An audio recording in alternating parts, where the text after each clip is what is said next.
ஒரு பெரிய கம்பெனியில் சிஇஓட பிஏ போஸ்ட்டுக்கு இன்டர்வியூ நடக்குது. அந்த இன்டர்வியூக்கு நிறையா பேர் கலந்துக்கிறாங்க. ஃபைனல் லெவலில் சிஇஓ கூட 1-to-1 மீட்டிங், அதில் பாஸ் ஆகிட்டா வேலை கன்ஃபார்ம்னு சொல்கிறாங்க. 50 பேர் கலந்துக்கிட்ட இன்டர்வியூவில் கடைசியாக ஒரே ஒரு ஆள் மட்டும் செலக்ட் ஆகுறாரு. சிஇஓ கூட 1-to-1 மீட்டிங்கில் அட்டன் பண்ணுறாரு. சிஇஓ அவர்கிட்ட ஒரே ஒரு கேள்வி தான் கேட்டார், நீ என்னவா ஆகணும்னு ஆசைப்பட்ற? 10 வருஷம் கழித்து உங்களோட இந்த போஸ்ட்டில் பாதியில் நான் இருக்கணும் அப்படின்னு சொல்லி ஆசைப்பட்றேன் அப்படின்னு சொல்கிறாரு. என்னோடய லெவல் தெரியுமா, ஸ்டேட்டஸ் தெரியுமா அப்படின்னு சிஇஓ கேட்டதுக்கு இவரும் வெப்சைட்டில் இவர் தெரிஞ்சுக்கிட்ட கம்பெனி விஷயங்களை பற்றி சொல்கிறாரு. சரி வா, நீ என் வீட்டுக்கு வந்து என் வீட்டை பாரு அப்படின்னு சொல்லி சிஇஓ அவரை வீட்டுக்கு கூப்பிட்டு போகிறாரு. வீடு பங்களா மாதிரி இருந்தது. அவ்வளோ பெரிய மாளிகையில் என் ரூம் மேலே இருக்குது, நீ வா நம்ம படிக்கட்டு வழியாக போகலாம் அப்படின்னு சொல்லி கூப்பிட்டு போகிறாரு.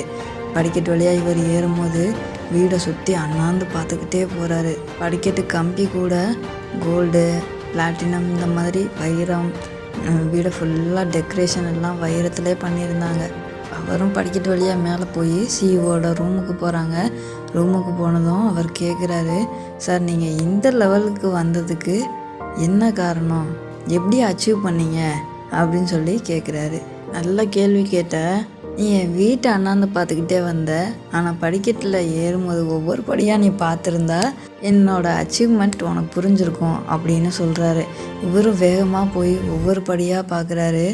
அந்த படிக்கட்டில் ஒவ்வொரு படிக்கட்டுலையுமே சிஇஓ கடந்து வந்த பாதைகளை எழுதி வச்சுருந்தாரு. இப்படி தாங்க நம்மளும் மற்றவங்களோட வளர்ச்சியை மட்டும்தான் பார்க்குறோம், அவங்க கடந்து வந்த பாதைகளை நம்ம பார்க்கல. அவங்களோட கஷ்டம், முயற்சி எதையுமே நம்ம பார்க்கல. ஒருத்தவங்க வளர்ச்சியை பார்த்து பொறாமப்படக்கூடாது, அவங்களோட முயற்சியை பார்த்து நம்மளும் முன்னேறணும். தேங்க்யூ. லைக் பண்ணுங்கள், ஷேர் பண்ணுங்கள், சப்ஸ்கிரைப்